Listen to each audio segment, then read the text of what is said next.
因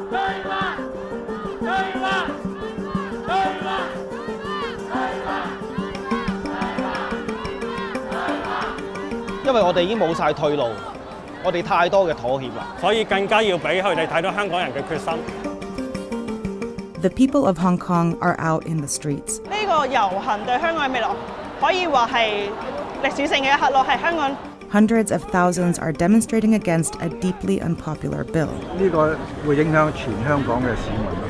因為呢條條例對香港嘅傷害係非常之大嘅。But this is about a whole lot more than a bill. It's about the status of Hong Kong and the power China has over it. It's a fight to preserve the freedoms people have here, and it all started with a murder.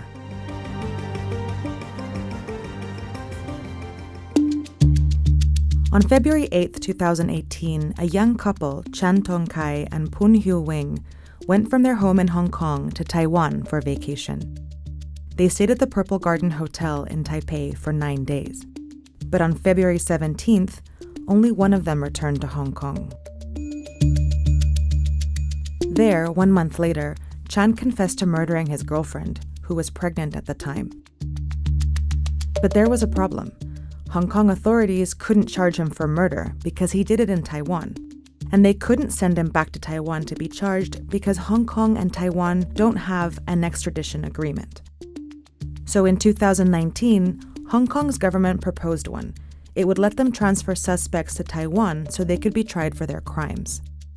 But the same bill would also allow extradition to mainland China, where there's no fair trial, there's no humane punishment, and there's completely no separation of powers. And that's what sparked these protests. China and Hong Kong are two very different places with a very complex political relationship, and the extradition bill threatens to give China more power over Hong Kong. See, Hong Kong is technically a part of China, but it operates as a semi-autonomous region. It all began in the late 1800s, when China lost a series of wars to Britain and ended up ceding Hong Kong for a period of 99 years.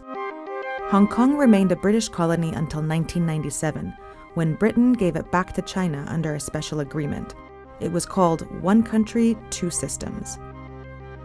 It made Hong Kong a part of China, but it also said that Hong Kong would retain a high degree of autonomy, as well as democratic freedoms, like the right to vote, freedom of speech, freedom of the press, of assembly. And that made Hong Kong very different from mainland China, which is authoritarian. Citizens there don't have the same freedoms.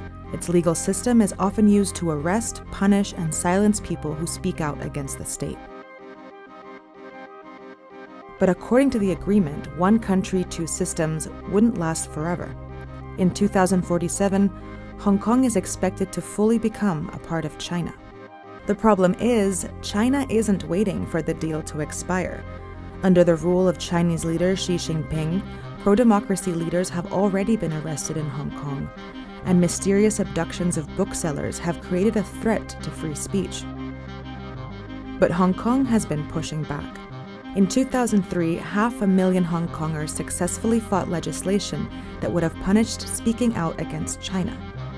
And in 2014, tens of thousands of protesters occupied the city for weeks to protest China's influence over Hong Kong's elections. Now, Hong Kongers are fighting the extradition bill because the bill is widely seen as the next step in China's encroachment on Hong Kong's autonomy. 因為我哋對呢個中國嘅法律係冇信心。任何一個市民，如果係大陸政權，佢係唔中意你，佢可以用一個任何嘅理由。如果那說難聽點，如果他們條例通過，那就代表香港淪陷。The sheer size of these protests shows you just how much opposition there is to this bill. But if Hong Kong's legislature votes on the bill, it'll probably pass. And that's because of the unique nature of Hong Kong's democracy. For starters, Hong Kong's people don't vote for their leader. The chief executive is selected by a small committee and approved by China. And even though they're the head of the government, they don't make the laws. That happens here. Like many democracies, Hong Kong has a legislature with democratically elected representatives. It's called the Legislative Council, or LegCo, and it has 70 seats. Within this system, Hong Kong has many political parties, but they are mostly either pro-democracy or pro-China. In every election, Hong Kong's pro-democracy and anti-establishment parties have won the popular vote, but they occupy less than half of the seats in the LegCo. This is because when Hong Kongers vote, they're only voting for these 40 of the 70 seats. The other 30 are chosen by the various business communities of Hong Kong. For example, one seat belongs to the finance industry, one seat belongs to the medical industry, one belongs to the insurance industry, and so on. Many of these 30 seats are voted on by corporations. And because big business has an incentive to be friendly with China, those seats are dominated by pro-China political parties. When Hong Kong was handed over to China in 1997, Hong Kong and China made an agreement that eventually all members of the council would be elected by the people. But that never happened, and ever since the handoff, pro-China parties have controlled the LegCo, despite having never won more than 50% of the popular vote. The way it's structured, they want to make sure that the executive branch can have easy control over it, and that would serve Beijing very well indeed.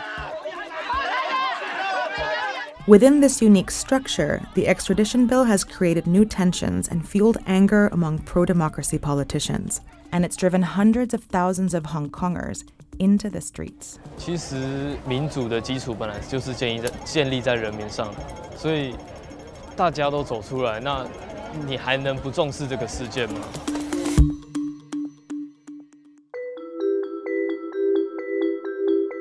While this isn't Hong Kong's first protest against China's influence, it is the biggest.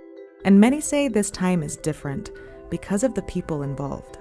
Professionals like lawyers and politicians are participating.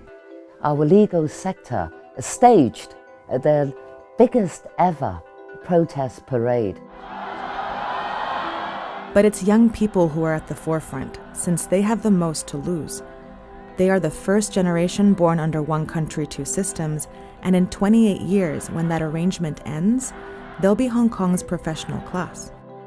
I won't be around anymore. It's their future, it's their Hong Kong. They have every right to fight it. 佢哋出嚟係唔係為咗自己，佢係為咗成個香港嘅未來。好感動，真係好感動。 The protests have convinced Hong Kong's government to suspend the bill, but that's not enough. Many want the bill withdrawn completely. 都係從頭到尾都係撤回，冇要暫緩。 That's because these protests are also part of a larger fight to push back against China's encroachment now, not just when time's up. 其實唔使2047年啊！我話俾你聽，其實你而家見到大陸政府其實一路已經將嗰條線推前。所以大家只係想為自己原本擁有嘅權利去出嚟遊行咯。我哋仲有好多機會去改變。 2047 is on its way, but it's not here yet. And until then, Hong Kongers still have a voice. History will tell whether we succeed, but even if we failed, history would say they did put up a fight and they didn't just take things lying down, and that's what we're trying to do too.